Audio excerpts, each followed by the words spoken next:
vou pontuar primeiro a questão da educação, que o que Solange traz é de extrema importância, e eu falo isso não só enquanto educadora, mas como aluna também, porque eu vim ter acesso a essas discussões dentro dos movimentos sociais. Eu me engrandeci academicamente, inclusive tive acesso a autores negros dentro dos movimentos sociais, dentro da Marcha Mundial das Mulheres, e atualmente também estou atuando na Frente Negra Unificada de Cajazeiras. Inclusive, aproveito para falar que é um movimento recente e quem tiver interesse para somar com a gente, realizar algumas atividades, sinta-se à vontade. E aí, outra coisa que eu quero pontuar é sobre a questão da consciência negra, que inclusive as colegas aqui já comentaram, que só no mês de novembro essa temática ela fica em alta.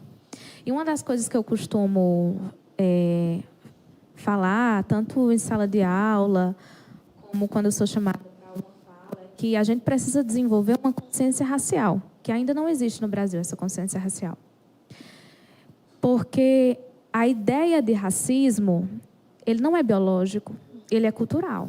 Até porque, se fosse biológico, todo mundo ia sofrer racismo, porque houve um processo de miscigenação baseado num projeto de embranquecimento, onde todo mundo tem sangue da população negra. Mas o racismo, ele é uma prática cultural que se dá por meio da leitura racial que eu faço do outro.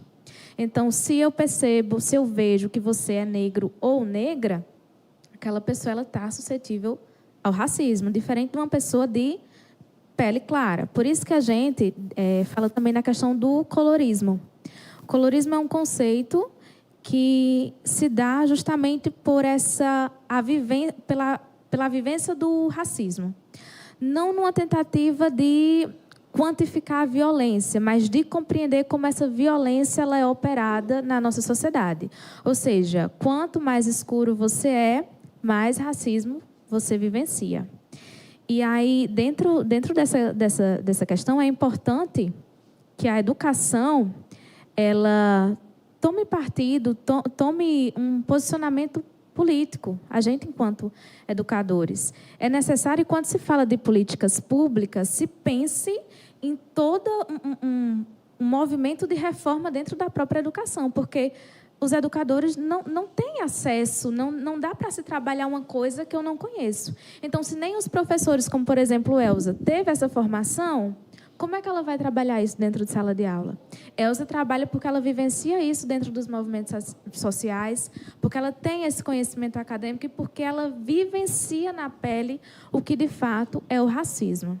Então, o Dia da Consciência Negra, para além da consciência negra, deve ser o dia da consciência racial. Não basta a pessoa negra ela ter o conhecimento de que é negro ou negra. E isso é uma coisa importante a se falar, porque nem todo mundo que é negro e negra sabe que é negro e negra. Por exemplo, eu tiro por mim, a construção da minha identidade.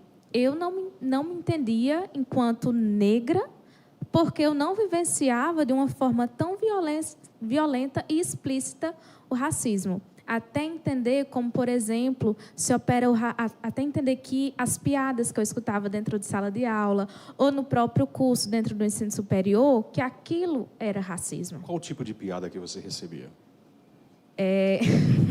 Se puder falar, é claro. Eu não me sinto muito à vontade. Então tudo bem. Porque isso mexe muito com a autoestima da população negra, principalmente quando é questão voltada ao cabelo. Uhum.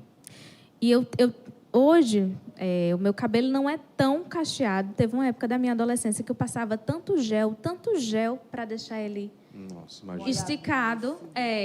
Esticado, Pronto, assim. tá recebendo piadinha. Isso, que ele começou a cair. Caiu muito o meu cabelo. E ele era muito mais crespo. Acho que devido à quantidade de gel. E eu não percebia que isso era um processo de violência que eu estava praticando comigo. Por conta daquele contexto em que eu estava inserida, né?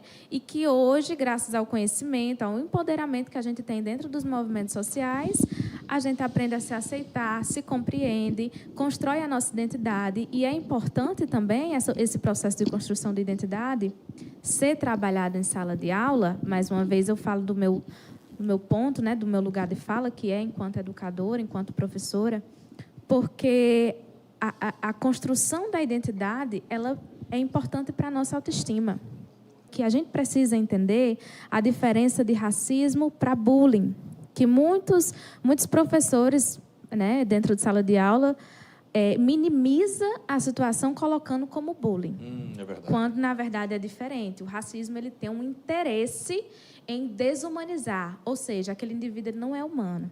Tem um ódio incutido nisso. E aí a gente parte do ponto do processo de escravidão no Brasil, que é caracterizada por esse processo de desumanizar.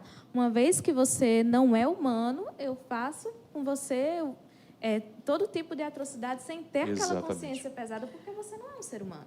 E aí, uma questão interessante é que quando se trata de direitos humanos para quem?